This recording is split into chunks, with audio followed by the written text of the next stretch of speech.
Félix Roland Moumié, 1925-1960, homme politique camerounais, mort empoisonné à Genève le 3 novembre 60.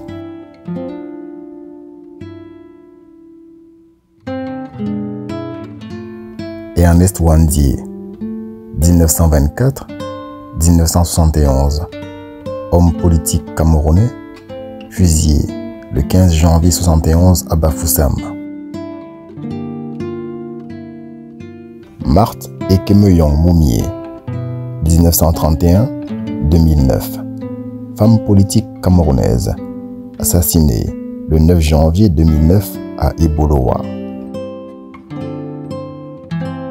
Nous sommes ici pour parler d'un crime qui défraie en ce moment la chronique locale, suisse et internationale.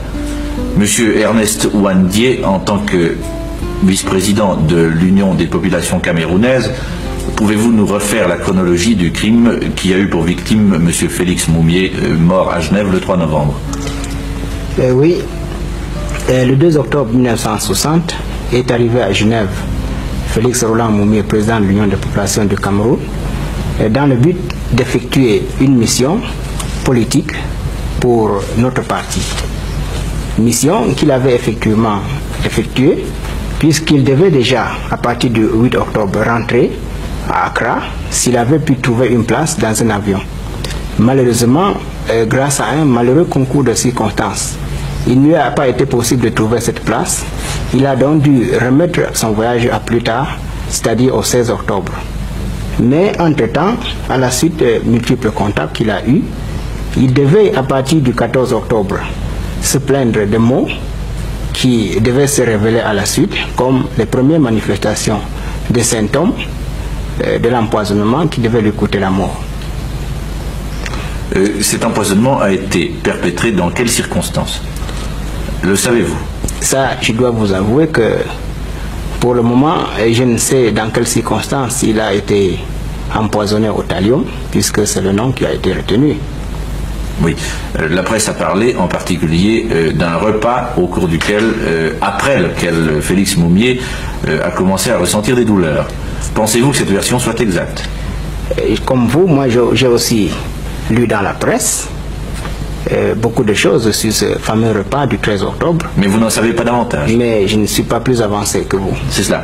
Bon, je crois qu'il importerait de situer pour nos téléspectateurs le rôle de l'UPC, c'est-à-dire l'Union des populations camerounaises. Voulez-vous le faire, s'il vous plaît? Voyez-vous, les réformes d'après la Deuxième Guerre mondiale ont permis au peuple camerounais, comme à tous les peuples opprimés d'Afrique et d'Asie, de se donner un parti politique. Et ce parti au Cameroun s'appelait l'Union des populations du Cameroun, par abréviation UPC.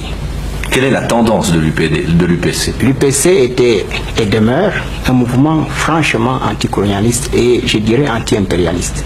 Oui. Parce que l'UPC estime que la libération d'un pays du système colonial doit, si elle doit être réalisée, se faire de façon effective et totale. C'est cela. Oui. Donc, à la tête de l'UPC, M. Félix Moumié, mort aujourd'hui. Oui. Pouvez-vous me dire depuis quand M. Félix Moumié était à la tête de l'UPC? Et je dois vous dire que M. Félix Moumié appartient à l'UPC dès sa création. Dès sa création. Et c'est à partir du mois d'avril 1949 qu'il était élu au premier congrès de notre parti, vice-président. Poste qui devait passer de la vice-présidence à celui de présidence depuis le 30 septembre 1952 à l'issue du deuxième congrès. Et il meurt après s'être acquitté honorablement de ses responsabilités en tant que président de notre parti. Je vous remercie. Si vous permettez, je vais passer à Mme Moumié, qui est devant nous maintenant, et lui demander si elle était au courant de toutes les activités politiques de son mari. Évidemment, non seulement que M. Moumié était mon mari, mais aussi il était mon compagnon de lutte, parce que moi-même je suis militant de ce parti. Où était votre domicile en ce moment, Madame Moumié? À Conakry. C'est-à-dire en Guinée? En Guinée. Pour quelles raisons habitiez-vous la Guinée et non pas le Cameroun? Pour des raisons qui touchent à un exil politique, peut-être? En 1957, nous avons été exilés par le gouvernement britannique, après la dissolution de notre parti. ici, on a commencé à vivre en Égypte, on a demandé l'asile politique. Et quand la Guinée a eu son indépendance, il nous a accordé aussi le droit d'asile. Il s'agit donc de la Guinée de M. Sékou Touré, c'est bien cela? Oui. Avez-vous de la famille, Madame Moumié? J'ai une fille de 10 ans. Et vous avez appris la mort de votre mari dans quelles circonstances? Le 1er novembre, c'est d'abord la radio Brazzaville qui a annoncé que mon mari était gravement malade, hospitalisé dans un hôpital cantonal à Genève par suite d'un empoisonnement. Est-ce que vous en avez été étonné vous-même? Aviez-vous le sentiment qu'une menace pesait sur lui? Enfin, j'étais étonnée du fait qu'il y a eu un grand silence. Je n'étais pas avertie comme quoi mon mari était malade parce que avant que la radio en parle, il avait déjà fait quelques jours à l'hôpital. C'est cela, oui. Et maintenant, vous avez appris sa mort, ou du moins, vous avez appris qu'il était dans le coma, je pense, quelques heures avant de mourir, sauf erreur. Justement, la radio Brazzaville a donné 2 émissions. Premièrement, elle a annoncé que mon mari était assez gravement malade. Deuxièmement, la radio a annoncé qu'il était en coma. Quand j'ai appris la nouvelle, le lendemain, j'ai pris l'avion. J'ai fait 2 jours en route, passant par Accra. Je suis arrivée ici mercredi, vers 1h30. Je suis allée à l'hôpital. Évidemment, je l'ai trouvé en agonie. C'était dans la même soirée qu'il est mort. Est-ce qu'il vous a reconnu encore? Il ne pouvait pas parler, il était en agonie. Mais est-ce qu'il avait gardé sa lucidité? Non, il ne vous a pas reconnu, pas du tout. Il était en agonie, les yeux fermés, la bouche fermée. Il ne bougeait pas. Il était paralysé. toujours dans ce poumon d'acier. Comment, oui. Oui, où il avait passé plusieurs jours, sauf erreur, c'est cela. Bon, je voulais vous demander, madame, vous m'excuserez de prolonger, mais cette affaire est d'une telle importance que nous devons franchir certaines limites tout de même. On pense généralement, depuis que votre mari est mort, que lui seul n'était pas visé et que d'autres personnes le sont probablement aussi. Avez-vous le sentiment qu'une menace pèse sur vous? Oh, ce n'est pas une menace qui commence aujourd'hui. Moi-même, je suis militante de ce parti il y a 10 ans. J'ai échappé à beaucoup d'attentats ensemble avec mon mari, où on a failli être tués. Partout où nous passons, nous avons les ennemis qui ont leurs espions un peu partout, ou leurs agents qui organisent tout le temps des complots contre nous. Vous êtes, vous, monsieur Ouandie, du même avis que madame Moumié? Je suis parfaitement de son avis, parce que lorsque vous avez choisi la voie de la lutte pour une indépendance véritable, vous devez nécessairement vous attendre à tout moment au coup dur que vous portez les impérialistes. Mais nous avons l'habitude de dire que c'est parce que les impérialistes nous portent beaucoup de coups que nous sommes devenus et nous devenons chaque jour plus aguerris pour la lutte. Bon, hormis ces considérations futuristes, dirons-nous, pouvez-vous me dire si vous avez la possibilité de mettre un nom sur cette menace? Vous parlez d'impérialiste, mais pouvez-vous préciser les choses? Oui, et moi je dois vous dire... Excusez-moi, si nous pouvons aller plus directement encore, pouvez-vous mettre un nom sur l'auteur du crime qui a provoqué la mort de M. Moumié? Oui, dans ce crime précis, le gouvernement français porte une lourde responsabilité et c'est de ce côté-là qu'il faut chercher les responsables. Nous détenons des preuves que nous ferons valoir en temps opportun. Vous ne pouvez pas nous faire état de quelques-unes de ces preuves en ce moment? En tout cas, pour le moment, je crois que... Il a été question de Main Rouge. Partagez-vous cet avis? Et je la partage entièrement. C'est une organisation qui opère et qui est attachée directement au 2e bureau français, qui opère non seulement dans votre pays, mais en Belgique, en Allemagne de l'Ouest, en Italie, et qui a déjà fait beaucoup de victimes dans les milieux nationalistes africains. Et dans l'UPC en particulier, avez-vous le sentiment que la Main Rouge ait effectivement fait quelque action de ce genre? L'année dernière, je me trouvais à Londres, en route pour les Nations Unies, où je devais être entendu comme pétitionnaire. Et comme par hasard, je me suis trouvé avec le président de notre parti, qui lui devait effectuer une mission en Europe. Et précisément, il a été menacé par un agent qui avait dit clairement qu'il était de la Main Rouge. Bien. Vous me parlez de Main Rouge. Estimez-vous que cette organisation a des complices? Et pourrait-on voir un complice de cette organisation contre-terroriste dans la personne de cette demoiselle X dont on a beaucoup parlé ces temps-ci? Voyez-vous, je pense que l'organisation de la Main Rouge est si spécialisée dans les crimes qu'elle peut utiliser certains moyens de diversion pour éloigner ceux qui mènent l'enquête de véritables pistes. Aussi, nous pensons qu'il ne faudrait pas s'attarder sur ce que nous estimons être des questions secondaires. Madame Moumié, je reviens à vous maintenant pour évoquer à nouveau et tâcher d'aller plus loin dans cette question de menace dont nous parlions tout à l'heure. On a dit aujourd'hui que vous aviez découvert une cartouche à proximité de votre lit dans la chambre d'hôtel que vous occupez à Genève. Est-ce que c'est exact? Évidemment, le matin, je devais me lever pour aller prendre mon déjeuner. J'étais encore couché sur mon lit à un de mes compatriotes qui a trouvé une cartouche au bas de mon lit. Moi-même, je ne savais pas de quoi que c'était. Évidemment, notre devoir était d'alerter la police. Ce n'est pas même parce qu'on a peur, mais normalement, la police devrait prendre connaissance. C'est pourquoi j'ai appelé la police. Ils ont fait venir un spécialiste qui a pris la cartouche. Jusqu'ici, moi-même, je ne sais pas de quoi c'était. Quelle forme avait cette cartouche? Était-elle d'un calibre ordinaire? Je ne sais pas. Je n'ai pas touché. Le savez-vous, monsieur Wandié? Justement, j'ai vu. Si vous voulez, c'était réellement cela. L'objet avait la forme d'une cartouche, avec un bout malheureusement qui avait plutôt la couleur d'un objet différent. Ce n'était donc pas une cartouche unie, si vous voulez. Oui. Oui, oui. Mais avez-vous le sentiment que c'était un projectile à mettre dans un instrument à percussion, c'est-à-dire un fusil, un revolver? Oui, oui, je vous ai dit tout à l'heure que nous ne souffrons pas de l'espionnite. Oui. Mais qu'au même moment, comme révolutionnaires, nous sommes vigilants. Bien sûr, oui. Oui, c'est dans ce cadre qu'on a alerté la police, mais nous ne nous laissons pas moralement ébranler. Oui, bien sûr, mais revenons à la cartouche. La cartouche ne se trouvait pas là par hasard, j'imagine. Oui, il appartient à la police de mener l'enquête pour savoir comment cet objet... Oui, il y a enquête, effectivement. Mais avant de parler de l'enquête, si nous pouvons en parler, pensez-vous que vous ayez besoin d'une protection? Nous n'avons pas besoin d'une protection spéciale.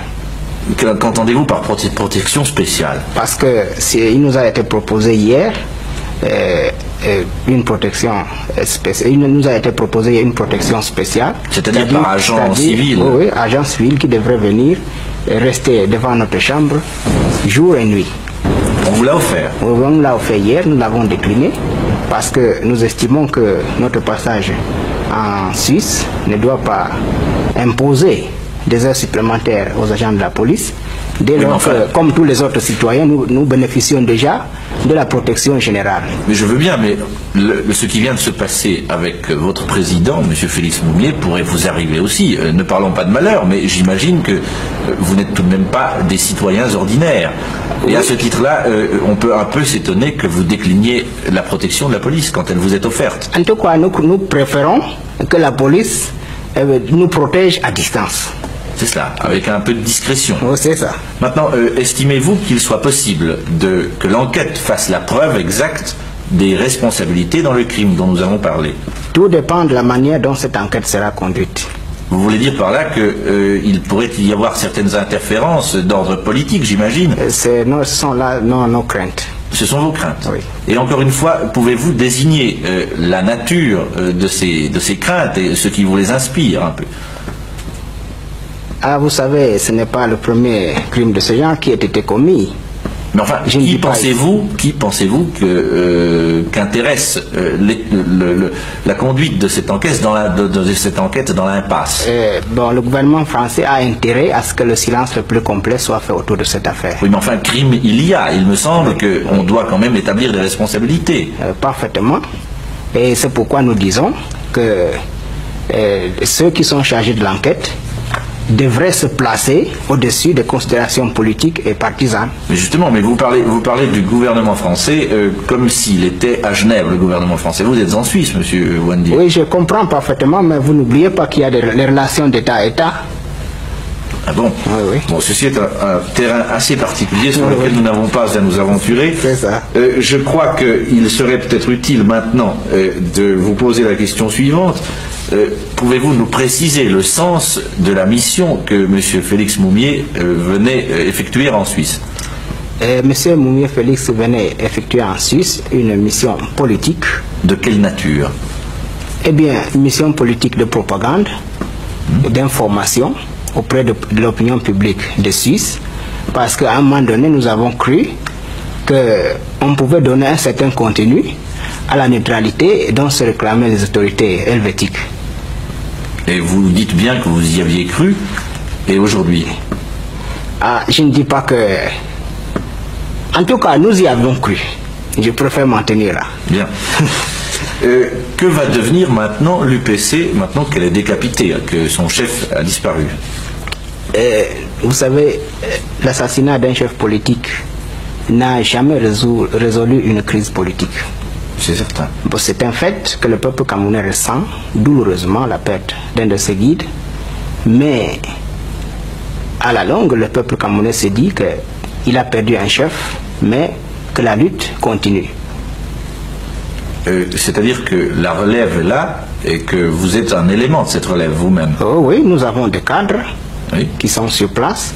Et d'ailleurs, laissez-moi vous dire que le président de l'UPC est mort le 3 novembre et Le Monde signale dans son numéro de 8 novembre que le 5 novembre, précisément dans la région de Mungo, l'armée de libération nationale camerounaise a procédé à des attaques qui ont coûté la mort à 5 personnes, n'est-ce pas? À des blancs? Blancs ou noirs. Oui, en guise de représailles. Tout ce, pas en signe de représailles, dans le cadre de la poursuite du combat. C'est cela. Oui. Nous n'avons pas parlé d'un aspect très particulier de cette affaire, qui est devenu le corps de Félix Moumié. Est-ce qu'il est retourné au Cameroun, à Conakry, ou bien Félix Moumié est-il enterré à Genève? Nous nous occupons en ce moment de toutes les opérations qui doivent aboutir au transfert de ce corps en Afrique. Madame Moumié, je voudrais vous poser une question au sujet de la plainte que vous avez déposée. De quand date cette plainte? Depuis 2 jours. 2 jours.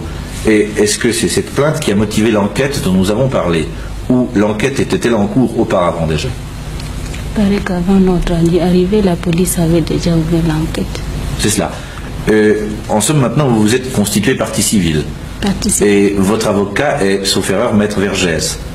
Est-ce que la présence de Maître Vergès, l'arrivée de Maître Vergès dans cette affaire correspond à des relations politiques directes entre l'UPC et Maître Vergès, ou du moins à des affinités politiques? Monsieur Ouandié. Nous n'avons pas attendu l'arrivée de Maître Vergès pour déposer la plainte. Mais nous avons cité Maître Vergès pour la bonne raison qu'il s'agit d'un avocat qui s'est acquis la sympathie de tous les peuples opprimés d'Afrique parce qu'il a toujours accepté de se porter au secours de ses patriotes en prison en Algérie, au Cameroun ou ailleurs. Nous avons donc estimé que dans une affaire d'une grande importance comme celle-ci, la place de Maître Vergès était tout indiquée. Ce qui fait que la suite judiciaire de l'affaire, la suite pénale de l'affaire, entraînerait un procès normalement. Où pensez-vous que ce procès ait lieu? C'est-à-dire au lieu du crime? Je crois que normalement, le procès doit avoir lieu au lieu du crime. Et vous pensez qu'il y aura procès? Je vous ai dit tout à l'heure que nous continuons à penser que les autorités helvétiques feront tout pour situer les responsabilités dans cette affaire, car je ne vous cache pas qu'en Afrique, l'opinion publique a les yeux tournés vers Genève. Oui. Oui. Certainement. Oui. Madame Moumié, pensez-vous rester encore à Genève pendant plusieurs temps? Plusieurs semaines, plusieurs jours? Pour quelques jours, quand j'aurai fini toutes les démarches. C'est cela. Pour l'instant, vous avez mes avocats, voilà, oui. Finir avec la police, avec l'hôpital, finir l'embaumement, acheminer tout. C'est cela. Je vous remercie. La justice genevoise aurait eu connaissance de l'identité de l'assassin, mais sous pression de la France, il n'a jamais été jugé et l'enquête judiciaire s'est soldée par un non-lieu.